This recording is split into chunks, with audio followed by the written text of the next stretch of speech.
Madame, monsieur, bonsoir. Il va y avoir du sport, il va y avoir les Jeux méditerranéens dans... Allez, on commence à égrener chaque semaine. Il reste 39 jours avant la cérémonie d'ouverture au stade olympique d'Oran.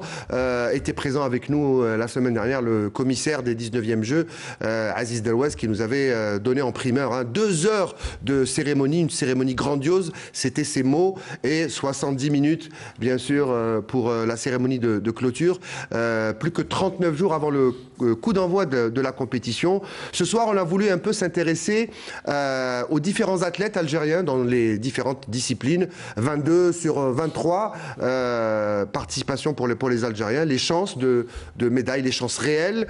Il y a toujours des surprises. Il y a des déceptions et des surprises. C'est toujours comme ça dans les tournois. Et on voulait savoir un petit peu comment se préparer les différents athlètes. Vous pourrez suivre, bien sûr, tout au long des soirées sur Canal Algérie jusqu'au début des Jeux, le rendez-vous des Jeux méditerranéens. C'est un mini-journal avec des informations sur les différentes fédérations qui se préparent et les athlètes qui se préparent. Ce soir, nous recevons 2 invités qui vont nous parler justement de ces préparatifs et peut-être de nos chances. Avec nous ce soir, Sardine Gemerich, qui est coordinateur du comité de suivi et de préparatifs des athlètes et d'évaluation des athlètes pour les Jeux méditerranéens. Merci d'avoir accepté notre invitation. Vous allez voir, c'est très relax l'émission de ce soir. On va parler de sport. C'est très bon enfant. Merci d'être avec nous ce soir. Merci. Et à côté de vous, c'est toujours un plaisir de le retrouver. On se retrouve sur les plateaux de télé, de radio. Mourad Meziane, que je prends toujours des gants, c'est parce que pour vous parler. Vous êtes directeur et félicitations, vous avez été nommé c'était en mars dernier, il y a quelques semaines, directeur des sports au comité olympique algérien. Vous allez nous parler de ce poste qui généralement il est on le connaît dans les fédérations sportives, mais au comité olympique on va voir son rôle. Messieurs, et en face de vous, ce sera mon compère ce soir, Falid Aït Saada. Bonsoir Falid. Bonsoir Riyad, bonsoir nos invités, bonsoir à tous. Alors, messieurs, avant de commencer à parler des préparatifs, on va regarder, on a choisi un premier gros plan et une première discipline, c'est l'haltérophilie, avec des chances de médaille. On a un grand champion, on a l'haltérophilie, c'est Bidani. On va regarder ce reportage et on revient tout de suite sur le plateau pour commencer le débat. Constamment en stage, la sélection algérienne d'haltérophilie poursuit sa préparation dans les meilleures des conditions et avec un seul mot d'ordre, être prêt pour les Jeux méditerranéens.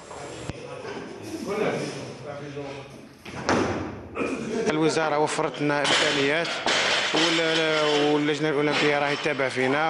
ministère et le comité olympique nous suivent de près. Et ils ont mis tous les moyens pour nous permettre de bien se préparer. Nous avons effectué plusieurs stages, dont quelques-uns à l'étranger. Et nous avons 20 athlètes, mais seulement 10, dont 5 dames, participeront aux Jeux méditerranéens. Et nous espérons décrocher des médailles. وان شاء الله رانا مأملين انه ربي ان شاء الله يرزقنا بميداليه في هذه الالعاب وخاصه لانها في الجزائر. تحضير الالعاب البحر الابيض المتوسط بدات عندها مده سنه. Nous avons entamé la préparation depuis plus d'1 an. Tous nos athlètes peuvent décrocher une médaille. اللي رانا معينينهم باش يديروا لنا ميداي هم بريسك زاتليت algériens كامل يقدروا يديروا لي ميداي. Ambitieux et déterminés, les athlètes algériens envisagent d'honorer l'emblème national lors de cette prestigieuse compétition qui aura lieu sur le sol algérien. J'ai déjà pris part à des Jeux méditerranéens où j'ai décroché une médaille de bronze. Je compte le refaire en Algérie.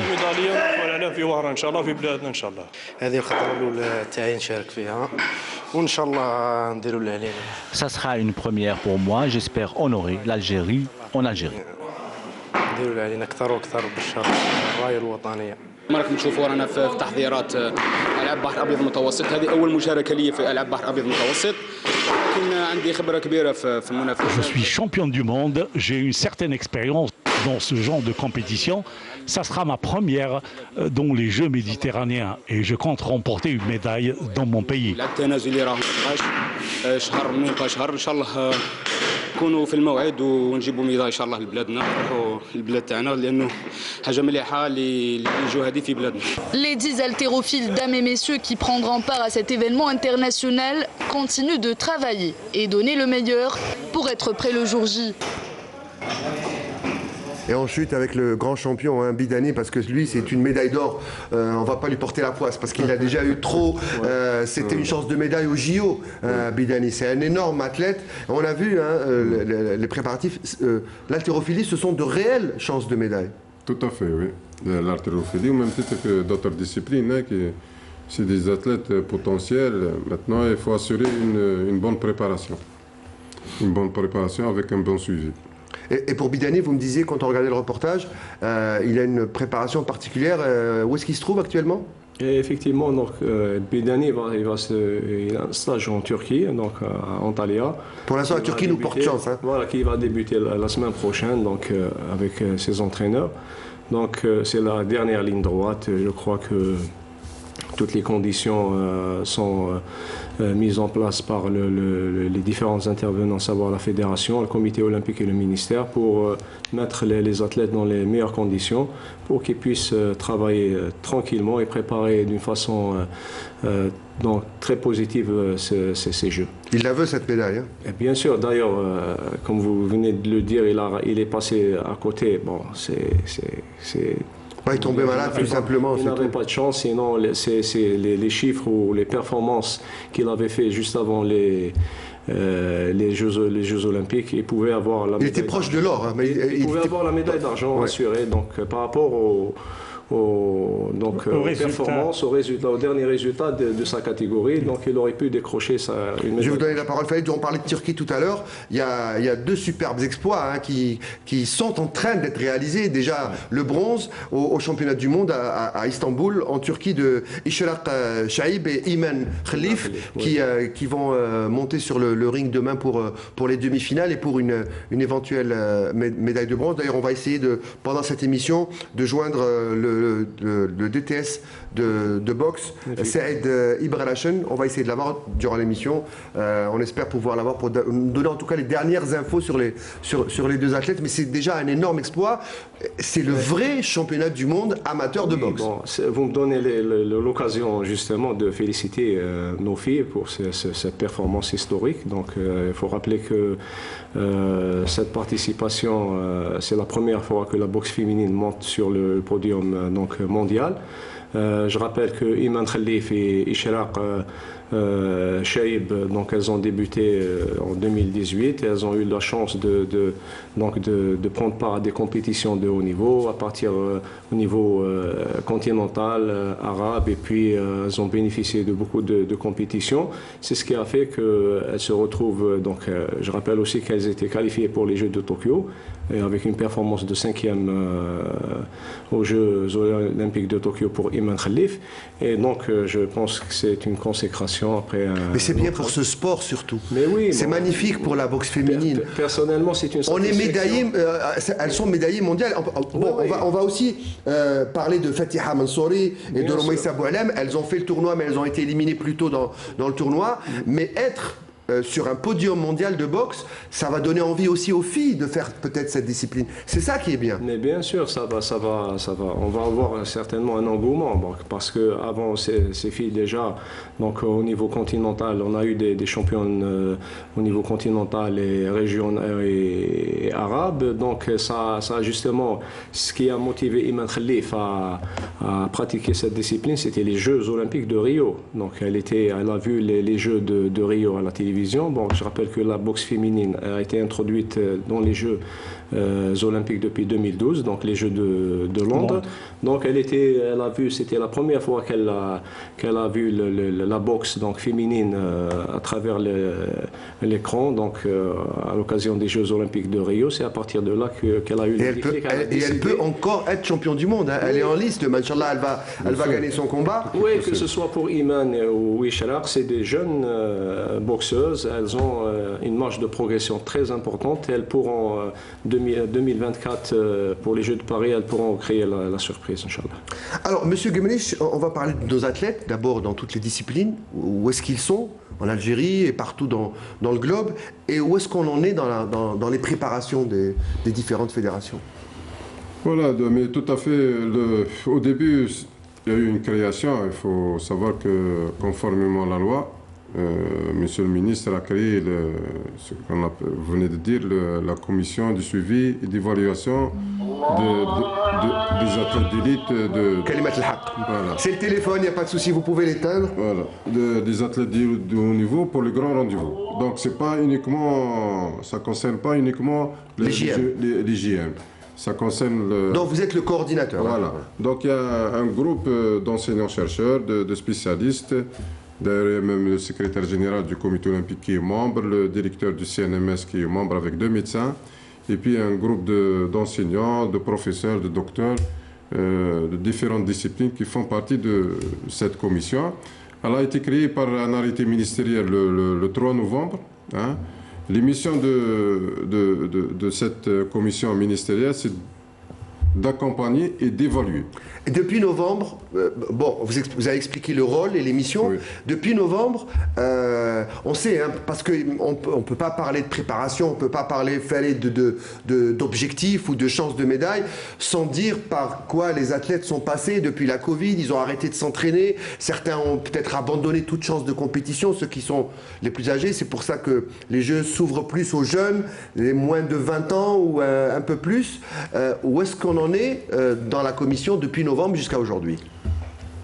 Et nous, au départ, déjà, on a commencé à faire le constat. Le constat, le positionnement soit de la commission, soit de la préparation des athlètes. Mais il faut savoir qu'un petit groupe a commencé d'analyser les différentes éditions de 1951 à ce jour. C'est-à-dire pour voir un petit peu... Analyser la participation algérienne. La participation algérienne et puis l'adversaire. Parce qu'on ne peut pas évaluer nos équipes, nos athlètes, sans pour autant avoir une idée sur le niveau des autres pays. Ce que nous avons fait, donc il y a un certain nombre de spécialistes... Depuis combien d'éditions vous avez analysé? Vous êtes revenu à combien? Non, de 1951. Donc la première participation algérienne, c'est en 1967. Bon, on a pris en considération les dernières éditions, les 2 dernières, là où l'Algérie a pu avoir un résultat. Mais pourquoi de 1967, plutôt de 1951? C'est pour voir un petit peu l'évolution des autres pays, et en particulier l'Algérie. Est-ce que nos équipes nationales, le sport algérien au plan quantitatif a été accompagné par un travail qualitatif? Nous avons constaté un certain nombre de dysfonctionnements. À titre d'exemple... Enfin, schématiquement, elle était comment la courbe?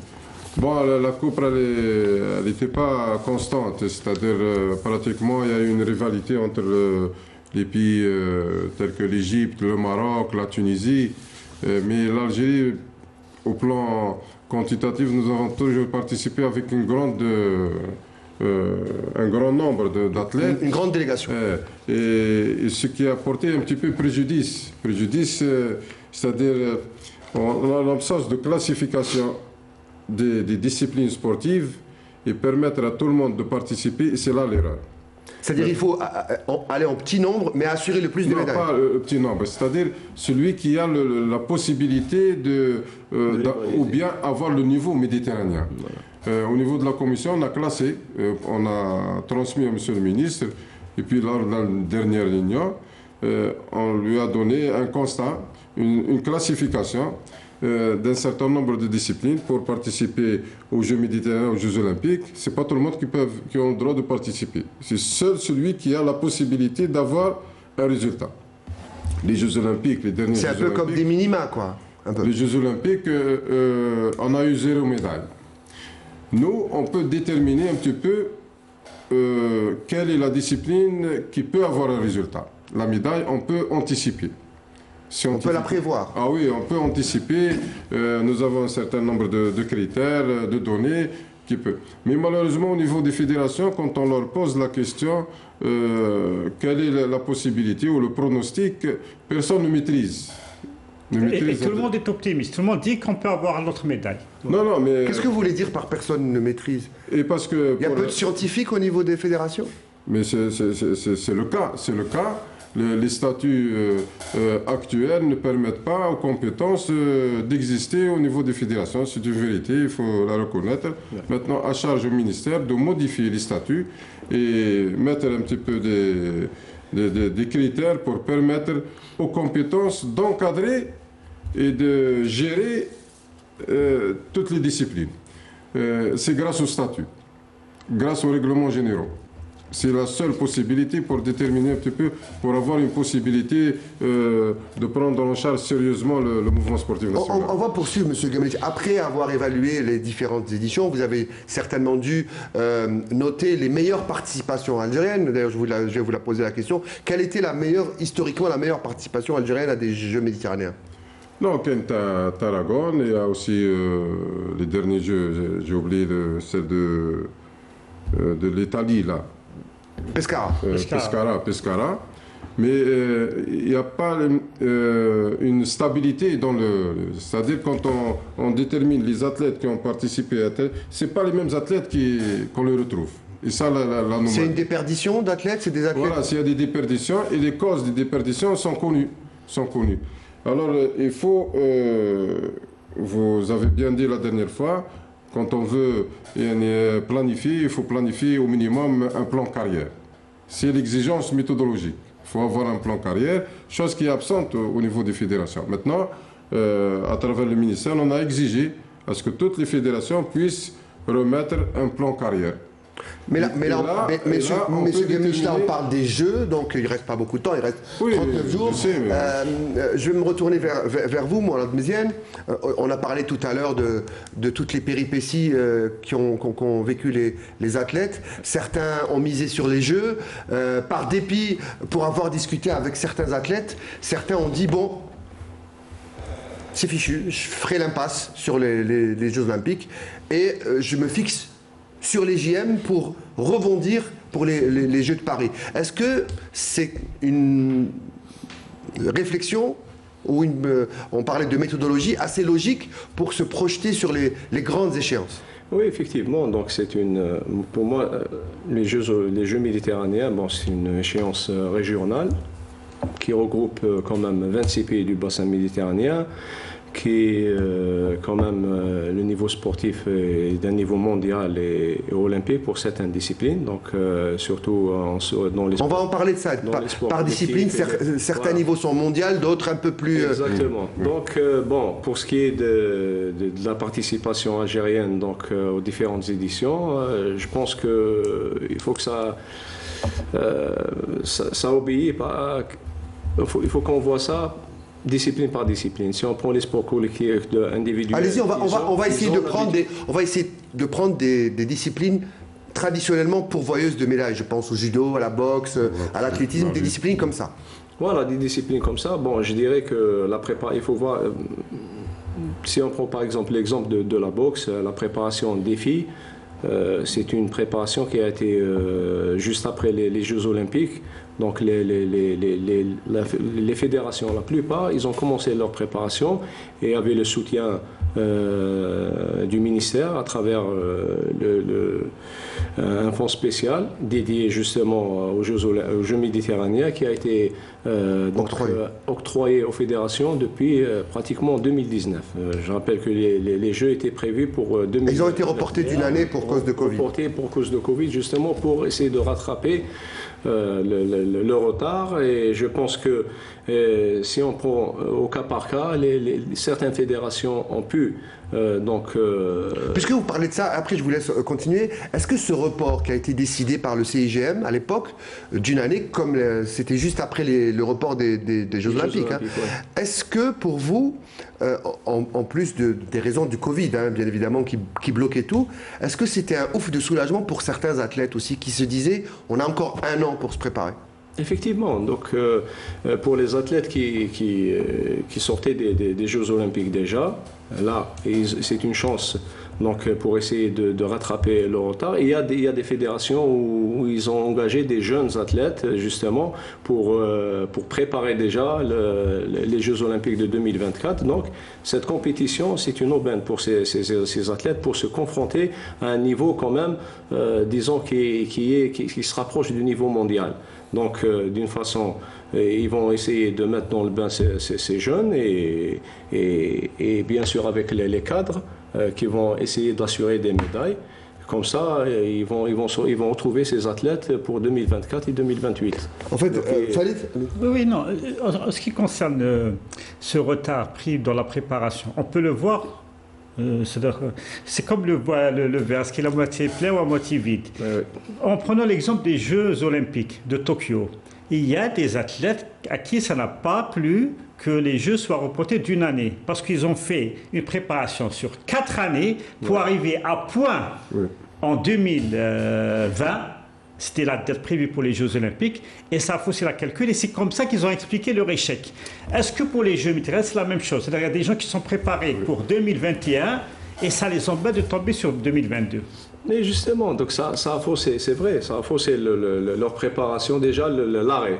L'arrêt en lui-même, pour un athlète de haut niveau, s'arrêter un mois, ça remet en cause... Mais bon, les infrastructures sportives étaient fermées, les piscines, voilà, les stades... Donc ça remet en cause toute sa préparation. Donc il sera obligé de refaire. C'est vrai, d'un côté, ça a influencé négativement sur les résultats lors des Jeux Olympiques. Donc cette année, en plus, pour les Jeux méditerranéens, pour moi, on peut voir du côté positif que ça va aider les athlètes. Et c'est une étape, je dirais, intermédiaire pour préparer justement 2024. Donc même les Jeux Olympiques de Paris, c'est 2 ans qui nous séparent de ces Jeux. Donc c'est pas... Et par rapport aux Jeux de Tokyo, il n'y a que 3 ans entre Tokyo et Paris. Donc et voilà, donc c'est une occasion pour les différentes fédérations pour évaluer un petit peu les athlètes qui vont représenter l'Algérie, parce que... Oran, vous parlez d'Oran. C'est une occasion pour l'évaluer. Pour évaluer, parce qu'il y a une chose importante, juste après les Jeux d'Oran, il va y avoir les qualificatifs pour les différentes disciplines. Donc, les championnats du monde. Et il y a plein de championnats du monde aussi, de natation. Les tournois de qualification, parce que pour être dans les Jeux Olympiques, il faut décrocher son billet déjà. Donc, les minima. Donc c'est les minima ou les tournois pour certaines disciplines comme la boxe ou le judo. Voilà, c'est une qualification. Donc si l'athlète arrête sa qualification, donc il a le droit automatiquement de participer aux Jeux. Donc on ne pourrait pas le priver de cette participation. Parce que le citoyen lambda, il peut dire qu'ils ne peuvent pas prendre part aux Jeux s'ils n'ont pas le niveau. Mais on parle de qualification. S'il est qualifié, c'est son droit de participer à ces Jeux. Donc le niveau, après... c'est son quitus. Voilà, c'est son quitus et la différence entre les athlètes, c'est une question, après je vous laisse la parole. Monsieur Gemelich, on parlait tout à l'heure de la Covid. D'ailleurs, au moment où on parle, il n'est pas encore 22h. Normalement, il y a une petite conférence Zoom en ce moment sur les tests sur la forme sportive. La forme sportive. Avant de parler de ça, je voulais savoir quelle influence a cet arrêt du Covid qu'ont subi les athlètes pendant 7 mois ou 7 mois et demi. Quel effet ça a sur un corps et un organisme d'un athlète de haut niveau? Est-ce que ça se rattrape? Non, il perd la forme sportive, c'est automatique. Hein. L'arrêt, ça porte préjudice à la préparation d'un athlète de haut niveau. Mais je parle de temps. Quand on s'arrête 7 mois, il faut encore combien de temps pour retrouver son état au départ, avant l'arrêt? C'est ça la question. C'est une erreur. L'arrêt, il fallait trouver une solution pour garantir la pérennité de la préparation. Donc s'arrêter pour les athlètes malgré le Covid, c'était une erreur? C'est une erreur. En tout cas, l'Italie, ce qu'a fait l'Italie vous donne raison. Voilà. L'Italie a souffert comme personne en Europe du Covid. Elle a un champion olympique du 100 mètres, un Italien qui a battu tous les Américains et les Jamaïcains. Et le sauteur en hauteur, je crois, co-médaillé d'or avec le Qatari. Avant d'aller en Italie, l'ex-ministre Morsli, c'est ce qu'il a proposé. C'est-à-dire de prendre en charge des athlètes, de les mettre dans un endroit, de serrer des camps d'entraînement. Des camps d'entraînement, comme a fait l'Italie. Il avait une bonne. Donc pour revenir là, le report c'est bon pour la préparation en matière infrastructurelle. Les infrastructures n'étaient pas encore prêtes pour le Oran. Le report c'était une aubaine. Mais par contre, pour la forme sportive, ça n'arrange pas. Parce qu'un entraîneur, quand il planifie, c'est de ramener l'athlète à la meilleure forme sportive le jour même. En fait, il calcule sa courbe pour être à une forme optimale au moment où il débute la compétition. Le jour même de la compétition, le jour même de l'événement, pas avant, pas après. Et le report porte préjudice. Ça arrange au plan infrastructurel, mais ça n'arrange pas au plan sportif, au plan de la forme sportive. Pour les infrastructures, on est rassuré. C'est pour ça qu'on a fait une émission aujourd'hui, pour savoir à quel niveau on sera le 25 juin prochain. C'est ça la réalité du jour. Donc nous, notre contribution au niveau de la commission, nous avons sensibilisé un certain nombre de chercheurs qui président des laboratoires de recherche, des équipes de recherche, qui sont connus en Algérie et à l'étranger. Ils sont connus dans le monde universitaire, pas dans le mouvement sportif. C'est-à-dire le mouvement sportif, il n'y a pas encore cette culture d'aller vers des analyses, vers des tests, vers des trucs d'exploration. Maintenant, pour aider nos fédérations, on a mis un projet scientifique pour déterminer la forme sportive avant et pendant les Jeux. Et cette recette va aider les fédérations à connaître un petit peu les différents athlètes. Et vous leur avez donné la recette? La recette, ou c'est vous qui la faites pour eux, la recette? Ah oui, les spécialistes, ils vont faire exposer aujourd'hui à 9h, à 21h, ils vont exposer pour les 22 fédérations, mais comme il y a beaucoup de calculs, certainement on va choisir entre 6 et 7 fédérations. Mais s'il y a une dynamique au niveau des fédérations, ça on peut élargir, c'est-à-dire il y a la feuille de route. Non mais vous êtes là ce soir, vous pouvez aussi lancer un appel que les sports en Algérie, maintenant nous sommes au 21e siècle, nous sommes très en retard, il faut dire la vérité, on ne gagne pas à l'étranger dans les grandes compétitions et peut-être qu'il faut se mettre au diapason, il faut avoir des laboratoires aussi pour tester l'endurance, pour calculer les efforts, il faut aussi faire rentrer la psychologie, les coachs mentaux aussi pour tous les athlètes, à tous les niveaux, ça aussi c'est important. Ça existait déjà, le laboratoire au niveau de l'ISTS, au niveau des instituts, c'est des choses qui existaient déjà. Mais M. Kibli, juste une question. Oui. Cette réunion aujourd'hui virtuelle par Zoom, qui est en train de se dérouler normalement, est-ce que c'est pour les Jeux méditerranéens ou bien pour les Jeux olympiques? Pour les Jeux méditerranéens. Parce que pour les Jeux méditerranéens, je pense que c'est un peu court. Hein? Non, c'est pas court. Ça va être fait pour les Jeux méditerranéens. On va donner un petit peu le diagnostic des athlètes, mais on va l'utiliser aussi pour les Jeux olympiques. C'est-à-dire ça va être un truc numérique, parce qu'ils vont transmettre les informations à travers le Facebook, le Twitter et le WhatsApp. Et puis un groupe qui va un petit peu faire les calculs et donner à chaque discipline un petit peu cette recette. Cette recette qui consiste de connaître un petit peu la forme sportive. Parce que c'est ça dans le sport. Hein. Quelle est la forme sportive? Quand on pose la question au détier, à l'entraîneur, est-ce qu'il a la possibilité de répondre? C'est-à-dire, lors de la réunion avec M. le ministre, c'était Balak ou Inch'Allah, etc. Ça n'a pas plu au ministre, c'est-à-dire il faut avoir du concret. Maintenant, l'État, il a donné des moyens, à commencer avec le président de la République, le Premier ministre, le ministre de la Jeunesse et du Sport. La balle est dans le camp des fédérations. Maintenant, il faut du concret. Il faut des réponses concrètes. Les réponses concrètes, c'est à travers les déterminations scientifiques sur la forme sportive. Alors, si je comprends bien, pardon Riyad, c'est que maintenant il y a une approche scientifique pour préparer les athlètes avec des data, c'est-à-dire des données, etc., analyses, prospectives, etc. C'est pas encore à 100%, mais c'est une culture qui commence à intégrer un petit peu les fédérations. On commence à sentir, d'ailleurs on a un local, un siège, une administration, les fédérations, ils viennent, ils assistent. Donc c'est une commission pérenne, donc elle va être là pour le suivi. Alors on va aller encore plus dans le concret. Faïd vous dit, et c'est la question également que je me suis posée, le temps est très court. cours. Alors, est-ce que vous leur avez donné les clés pour justement calculer le niveau physique des athlètes et ils le font eux-mêmes, ou est-ce que ils le font chacun à leur niveau, au niveau des fédérations, ou est-ce que c'est vous-même qui allez les aider à faire ce genre de test? Non, là on va leur faire comprendre un petit peu la méthode. Eux, ils doivent déterminer, même l'athlète il participe. Il n'y a pas uniquement le DT1, l'entraîneur, tout le monde participe. Même l'athlète, chaque jour, il doit transmettre des informations. Ces informations, quand ils sont récoltées, ils sont étudiées. Après, on donne un petit peu... Expliquez-nous, c'est quoi le genre d'informations? C'est un calcul sur le sprint, sur le souffle?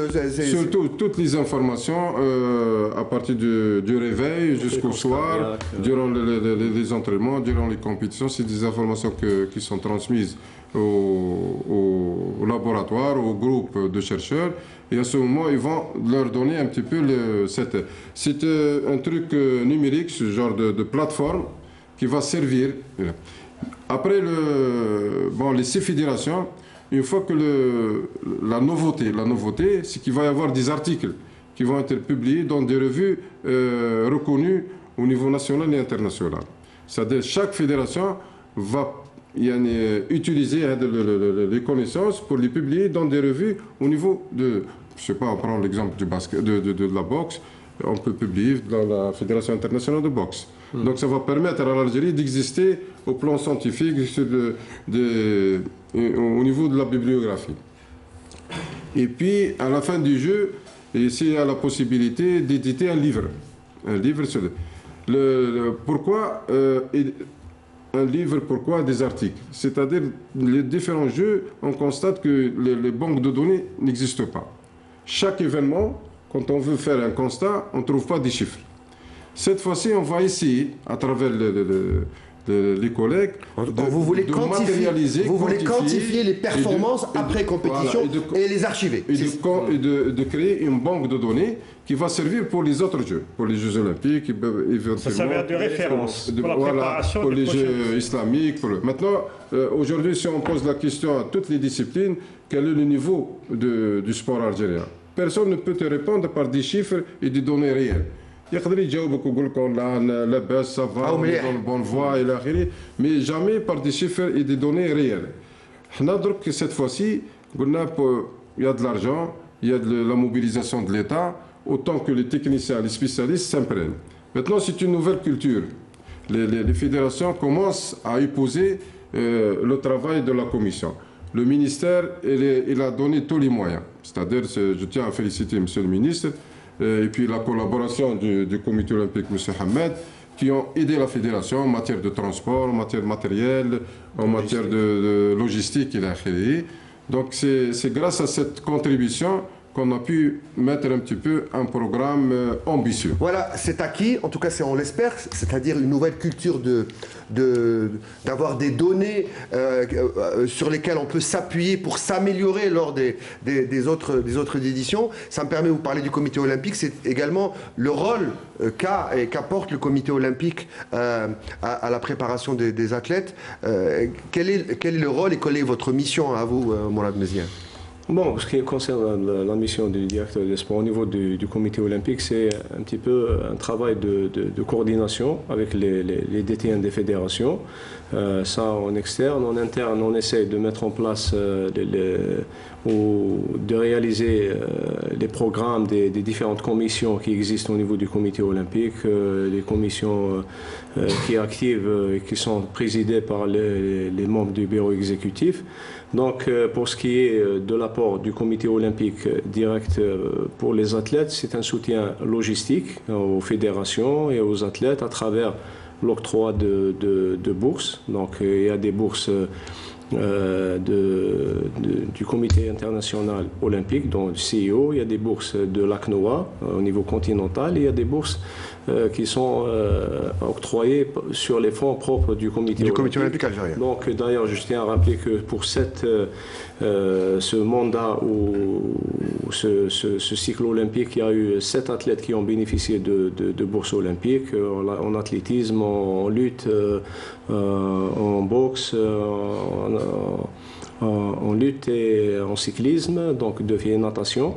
Donc 7 ont été octroyés sur la base de la dernière participation donc, de la délégation. Il faut savoir que ces bourses elles sont octroyées au pays, donc, au CNO, à travers, donc, par rapport au volume de la délégation qui participe aux Jeux Olympiques. Donc plus de 50 participants, vous aurez plus de 5 bourses. Donc, notre délégation pour Tokyo, elle était de 50, à peu près 50 athlètes, donc on a bénéficié de 5 et elles ont été distribuées aux athlètes qui ont réalisé les meilleures performances donc, lors de ces Jeux. Il y a aussi l'ACNOA qui participe à travers l'octroi des bourses de soutien et de préparation pour les athlètes. Donc il y a eu 6 ou 7 disciplines qui est concernées. Donc on vient cette semaine de recevoir justement ces bourses qu'on va remettre aux fédérations. Donc il y a la lutte, la boxe. Donc déjà un soutien logistique et financier. Et aussi l'accompagnement des délégations qui participent aux différents Jeux. Le COA, c'est lui qui gère tout le protocole des déplacements, souvent des délégations. Exactement. Une question importante avant de parler des chances, parce que déjà vous n'avez pas idée du niveau réel des athlètes pas tous en tout cas, qui vont participer. La question que j'allais vous poser, c'est quelles sont nos chances. Mais avant de poser une question sur nos chances, parce que déjà il faut connaître nos propres forces, mais il faut aussi connaître les forces des adversaires qui vont venir. Alors le comité olympique qui a des relations avec les CNO, les différents comités nationaux olympiques, est-ce que vous avez à peu près une idée d'abord des délégations qui vont venir? Certaines sont très fortes, comme celle de l'Égypte. Oui. L'Espagne aussi viendra avec une forte délégation. La France. Mais la France aussi, oui. Mais les niveaux, est-ce que vous avez une idée sur des athlètes d'élite ou des athlètes olympiques? Quelles sont les informations que vous pouvez nous donner ou que vous avez eues? Justement, on travaille en collaboration donc, avec le COJM, donc avec la commission d'organisation sportive qui est présidée par Yassine Arab, que je remercie par la même occasion parce qu'on travaille en collaboration. Donc, on a reçu un petit peu... Vous faites bien de me rappeler, M. Arab, on va parler de karaté dans pas longtemps. Voilà, donc on a reçu un petit peu les engagements de tous les pays pour avoir une idée à peu près donc, des athlètes qui vont prendre part et aider donc, nos fédérations pour voir un petit peu, pour les aider justement pour donner les pronostics. Je dirais que... Et les tuyaux. Voilà, donc il y a certains... je dirais qu'il y a beaucoup d'athlètes de niveau mondial qui vont participer dans certaines disciplines. Ils sont engagés, donc, mais on attendra le 26 mai la confirmation pour arrêter la shortlist ou la liste définitive. Et là, on aura une idée, donc à un mois des Jeux, on aura une idée.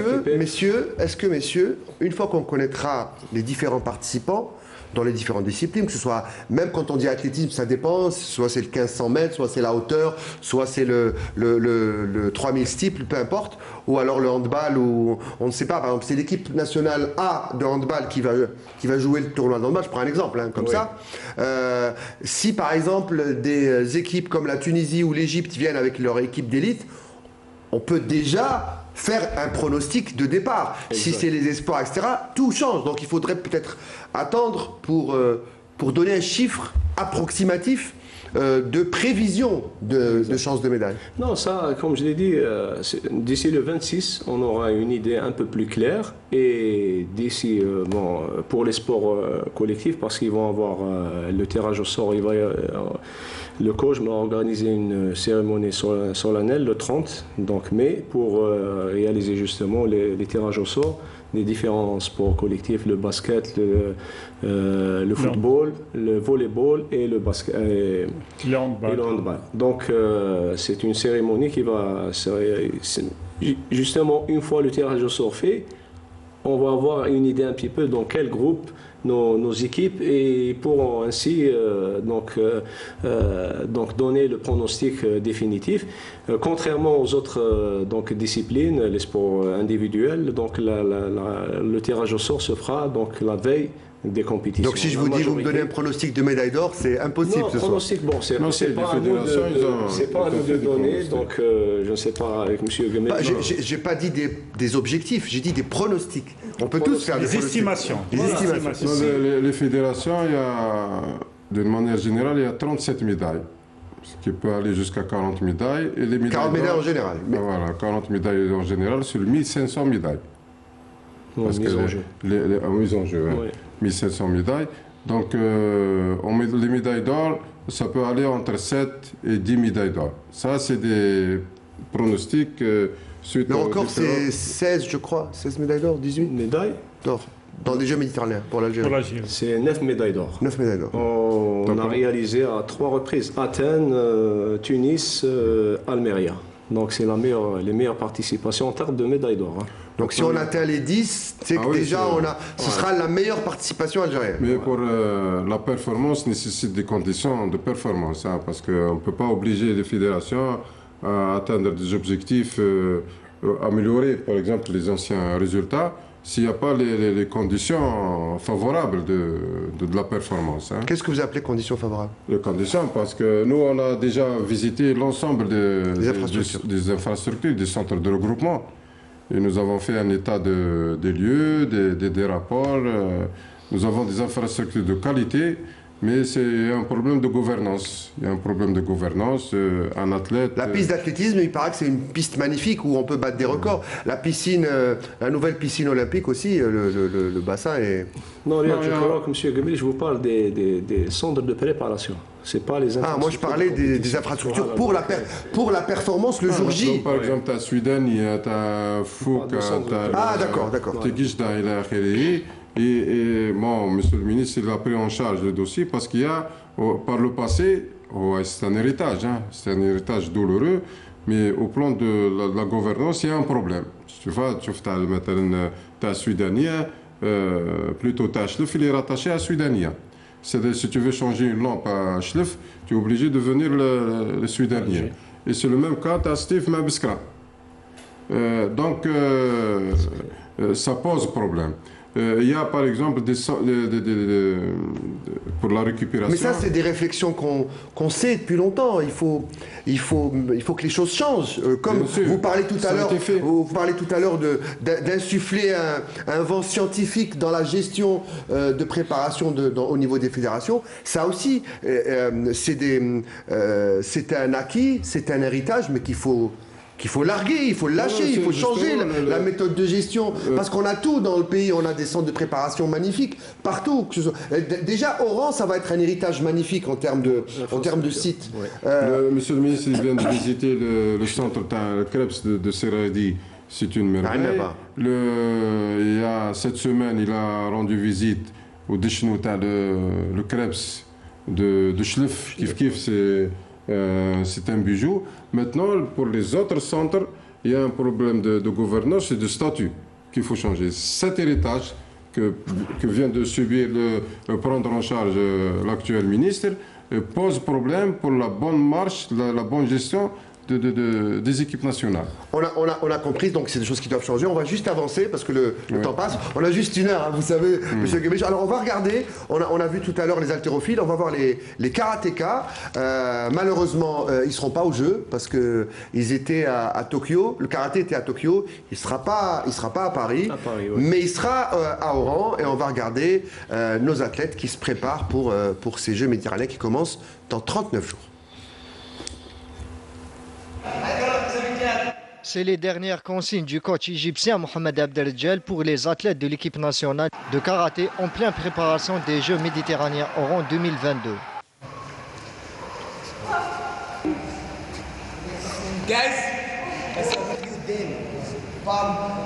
الجزائر صحو رياضي وعلم من اعلام الرياضه في العالم الرياضي فده شيء امر طبيعي جدا ان الجزائر يعني يليق فيها الجزائر تستضيف اولمبياد مش دوره العاب متوسط بس لا تستضيف اولمبياد وكمان عندها العناصر وعندها الخطط اللي تقدر تعمل حاجات كتير قوي كويسه. Au fil des mois, le rythme des entraînements a été élevé. L'Algérie compte sur 7 disciplines pour engranger des médailles. On fait des mains et des pieds pour être à la hauteur, Inch'Allah, pour honorer notre drapeau, et surtout que ça va se passer ici en Algérie.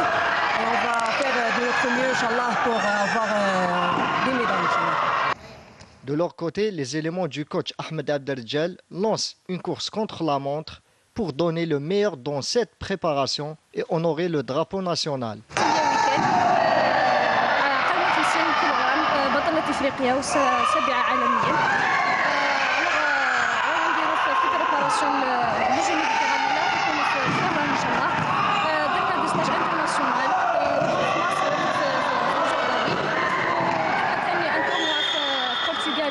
سمح لنا باش نجيبوا لي زيكسبيريونس ملاح وطلعنا في الرانكينغ الثاني وان شاء الله حندخلوا بالقلب حار ان شاء الله ورانا مستعدين بزاف وان شاء الله حنشوفوا الرايه الوطنيه احسن تشريف ونتلاقاو في وهران ان شاء الله.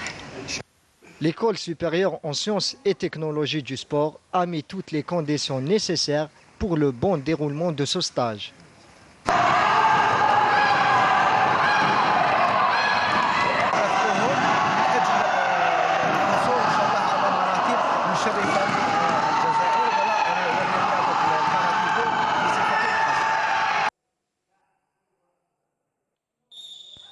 Le karaté algérien sera présent lors de ces Jeux à Oran avec 10 athlètes, 5 filles et 5 garçons, de différentes catégories, dont la spécialité kumité. Là aussi, le judo, c'est des chances de médaille. Daïkhi en avait remporté une à Tarragone, comme Bidani, comme Sahnoun et comme beaucoup d'autres. Faïd, vous avez quelques questions Oui. On parlait tout à l'heure au début de la préparation de Bidani qui doit aller à Antalya, en Turquie. Alors, pourquoi seulement Bidani et pas les autres haltérophiles?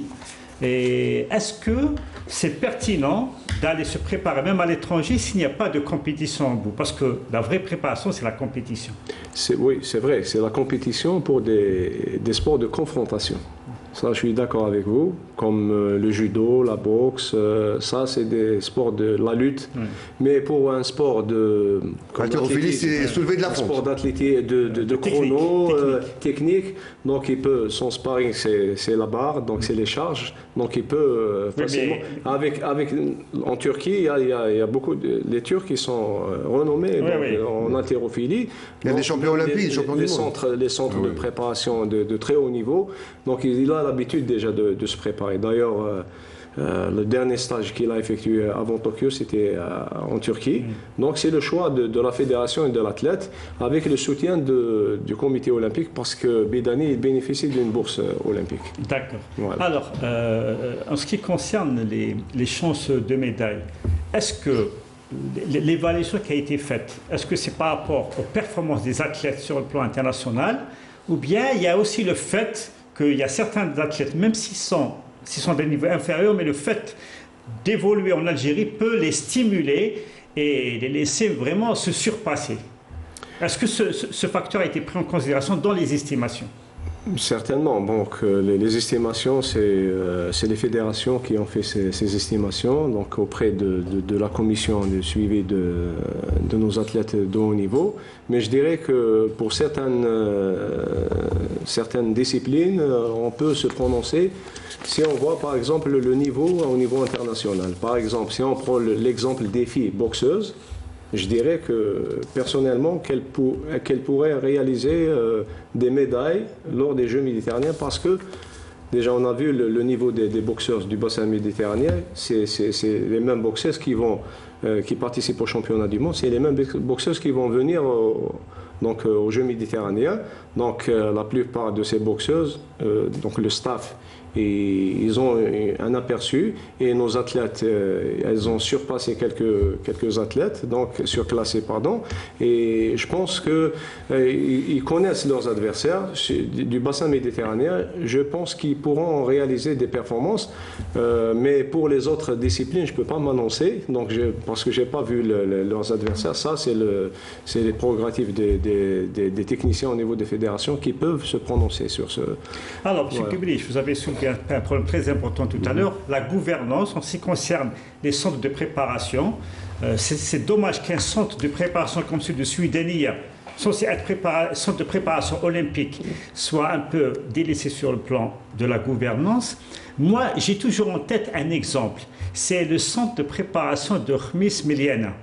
Je l'ai visité alors qu'il a été repris par la Fédération de football et je me suis dit comment ce centre qui existe depuis des années a été délaissé de la sorte. Pour vous, c'est quoi la solution? Est-ce qu'il faut former des gens à la bonne gouvernance des infrastructures sportives ou bien faut-il vraiment faire une révolution scientifique comme la révolution scientifique que vous voulez faire en ce qui concerne la gestion de la carrière des athlètes? C'est-à-dire, tout simplement, ce que dit Farid, est-ce qu'on peut penser à fabriquer des usines à champions, en réalité? Bien sûr, à condition que le responsable de l'infrastructure soit spécialiste, pas en méthodologie de l'entraînement, mais en management. L'erreur, c'est-à-dire on désigne un petit peu des responsables qui ont été formés en méthodologie de l'entraînement, de la boxe, du judo, de karaté, on a tout la gestion d'une infrastructure, etc. Alors que de l'autre côté, on a une filière management. Donc, à charge de désigner dans les postes de responsabilité de gestion en fonction de son diplôme. Manager du sport. Les choses vont changer. Manager du sport plus expérience. Bien sûr. Si on peut en avoir. Ah oui. Le deuxième point, c'est les statuts. Maintenant, si on te donne un centre de regroupement où il ne te recruter par exemple un technicien, un médecin, un nutritionniste, etc. Donc, vous voulez dire une autogestion de... Sauf par exemple, on a une chose qui est essentielle et à travers le monde, qui est absente dans le mouvement sportif, c'est la biochimie. Est-ce que nos athlètes font les tests d'analyse du sang? Prophylaxie. Là, c'est grâce à la biochimie qu'on peut déterminer un petit peu la forme sportive. C'est-à-dire, par rapport à tout ce qui est théorique, par rapport à la planification, les Allemands de l'Est, ils donnent une planification sur 10 ans. Mais aussi, ils disent que le jour même, avant la course de la natation, l'entraînement, il te fait une analyse du sang. Il peut déterminer quelle est la forme. Est-ce que tu vas faire les 5 km ou là, il dit que non, il y a lieu de... Je te donne un repos. Il y a une différence entre un plan théorique et le plan biochimique. Le plan biochimique qui est nécessaire, qui est efficace. Donc, on a demandé, parce que le CNMS ne dispose pas, avec nos athlètes, ils déroulent les radios, mais pas d'analyse de sang. On a demandé monsieur le ministre a été favorable.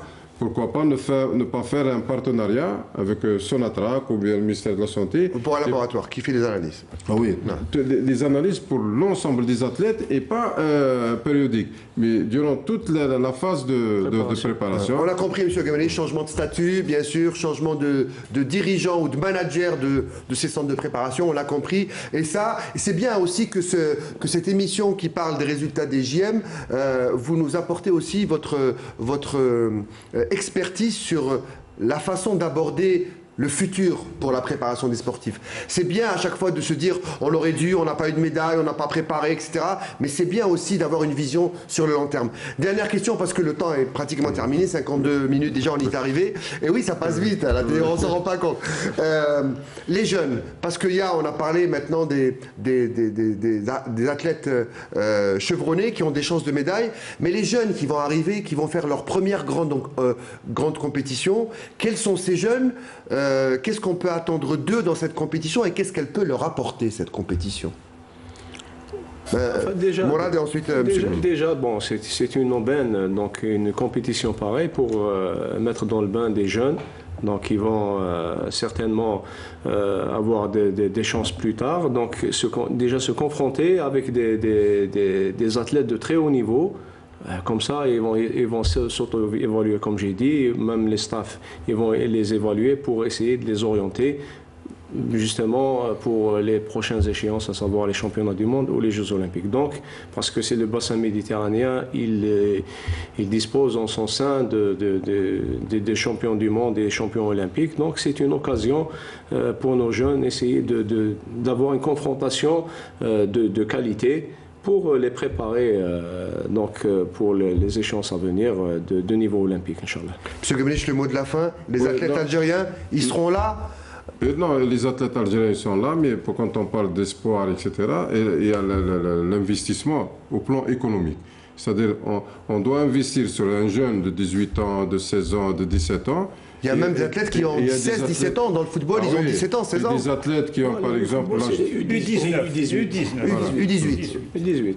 Et des athlètes qui ont l'âge, par exemple, de... C'est-à-dire, il faut faire une étude sur l'investissement. Un athlète il peut durer une année et un athlète qui peut durer, par exemple, 6 ans, 7 ans, 10 ans. Moi, je préfère investir sur l'athlète... Qui va devenir champion olympique dans 6 ans ou 7 ans. Voilà, même s'il ne peut pas avoir un résultat, au lieu d'investir sur un athlète qui peut te ramener un résultat... C'est important ce que vous dites, parce que ne pas avoir de médaille, mais découvrir un futur champion olympique, c'est aussi une victoire dans les Jeux. C'est ça, c'est l'investissement, économiquement parlant, sur des athlètes où on peut les garder un certain nombre d'années. Donc, je pense qu'il y a un espoir, c'est-à-dire surtout avec l'équipe nationale féminine de boxe qui ont été inscrits récemment. Ça va permettre d'avoir plus de médailles. Les fédérations, et le comité olympique ou le ministère sont en étroite collaboration pour le maintenir et essayer de corriger ce qu'il a eu de corriger. Et on espère avoir des résultats. Il ne reste plus de temps, messieurs. Merci beaucoup, monsieur Gabriel. Merci. Merci Khaled d'avoir été avec nous. Merci à tous d'avoir passé cette heure, presque cette heure. J'ai beaucoup débordé. Merci à toute l'équipe à la régie. Et on se retrouve la semaine prochaine pour un autre numéro d'Il va y avoir du sport. Les Jeux, c'est dans moins de 38 jours, d'ici quelques heures. À la semaine prochaine. Bonsoir.